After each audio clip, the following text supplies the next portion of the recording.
undisputed UFC heavyweight champion of the world. Welcome back, guys and girls and UFC and MMA fans. And as you just saw there, Francis Predator Ngannou of Cameroon just made history by becoming the new heavyweight champion of the world in the UFC, besting Stipe Miocic, the former heavyweight champion of the world. And as we know, this was the eagerly awaited rematch between the two athletes, where they first met in 2018 for UFC 220, if any of you remember that.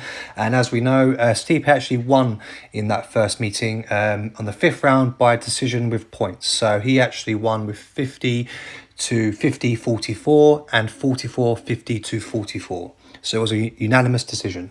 With that fight, that actually made Stipe break the record for the most consecutive title defences in the heavyweight championship. He's also successfully defended the title a total of 4 times in his 2 title reigns, with, as I mentioned, the most wins in heavyweight history, the longest title defending streak with 3 consecutive defences, and he also holds the record for the fight night bonus with 9. So that's again in UFC heavyweight division's history.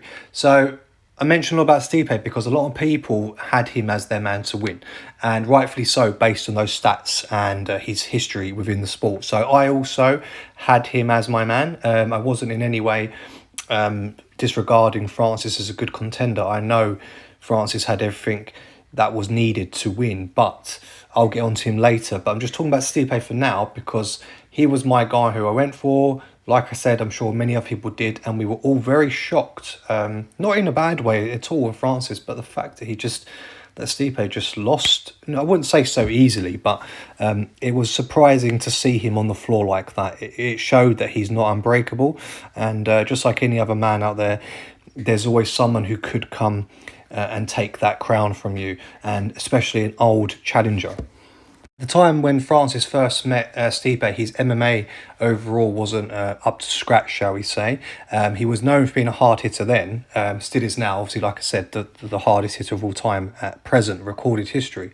But he obviously wasn't ready for Stipe at that point. Fair play to him, he'd done all he could to get to that position. So obviously he worked his way through the other fighters well to get there.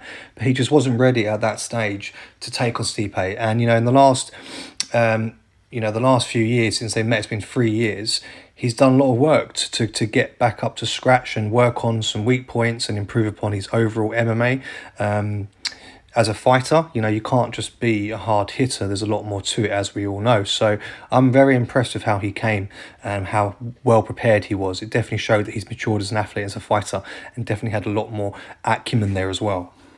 And also the guy's history, like in the last 10 years, he's really put on the weight. He's bulked up massively. And for those who don't know, he's had a very poor, hard upbringing back in Africa, where it could have gone quite bad for him in terms of like gangs and whatnot. But he didn't get involved. He had to struggle to get to Europe, in France, and he's based from there.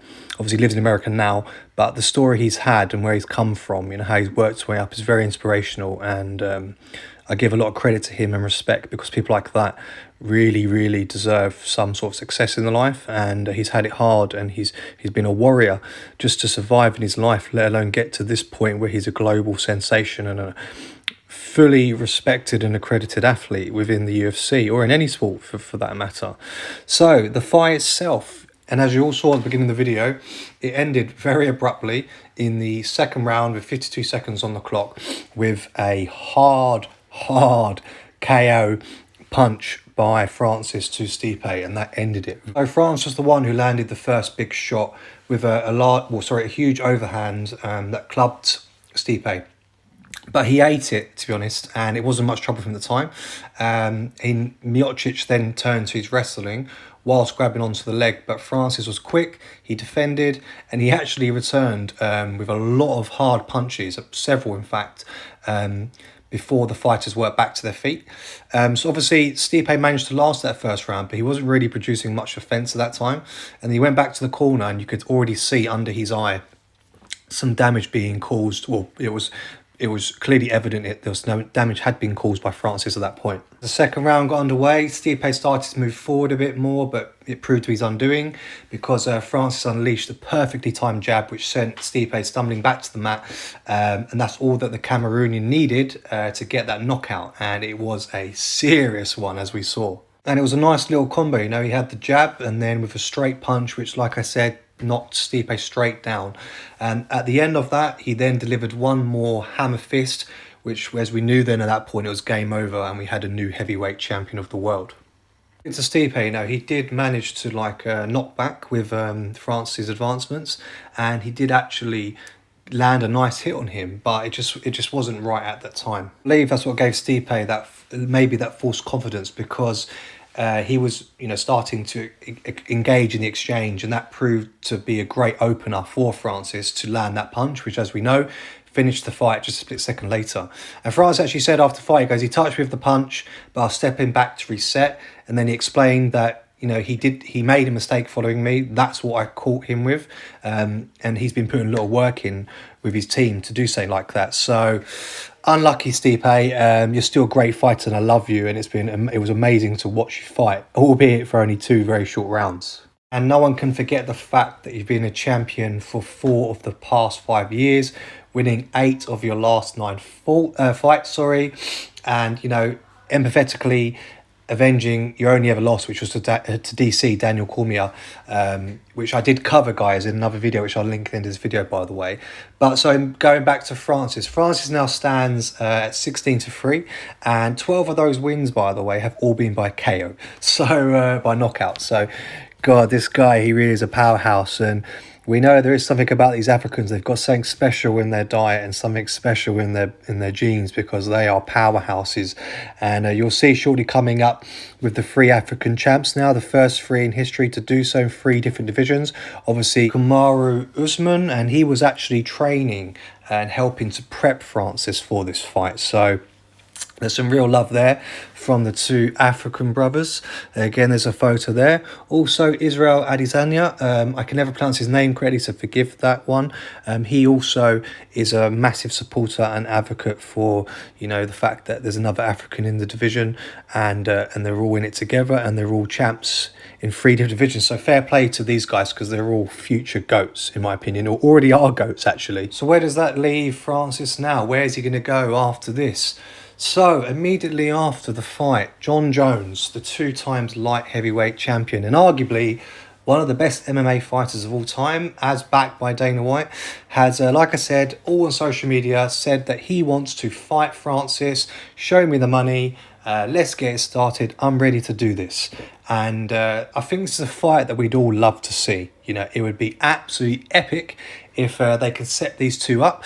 After the fight, Francis has an interview, and he said, you know, he credited Jon Jones. He really respects him as one of the greatest fighters of all time as well. And he wants that fight, and he's ready to do it in June, July, August, in the summer, whenever's good for him.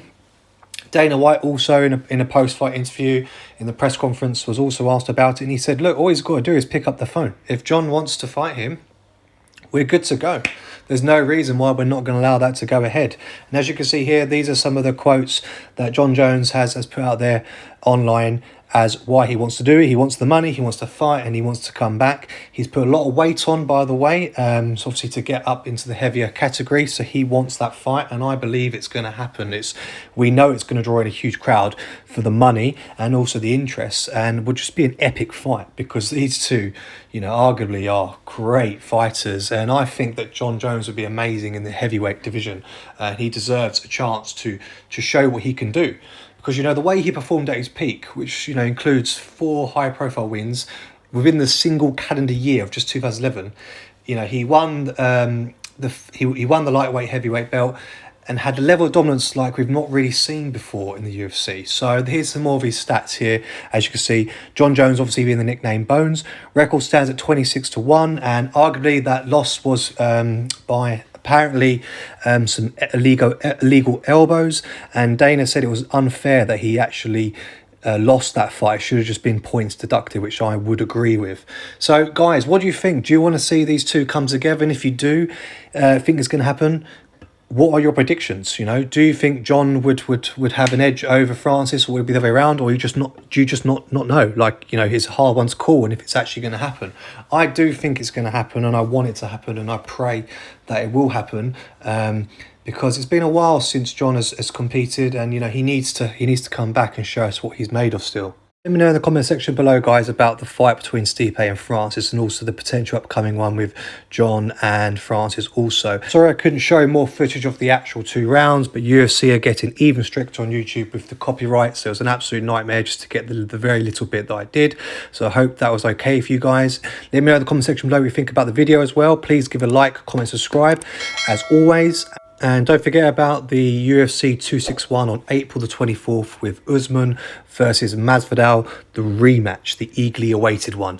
Let me know what you think about that one, guys, and what are your predictions on that. I've got a video from the last fight they had, so I'll link it in this video in case you want to check that one out. So congratulations to Francis, commiserations to Stipe, and congratulations also to all the fighters that won last night for UFC 260. So guys, that's it for me today. Hope you liked the video. Take care, and I'll see you soon. Amigo and Finis, signing out.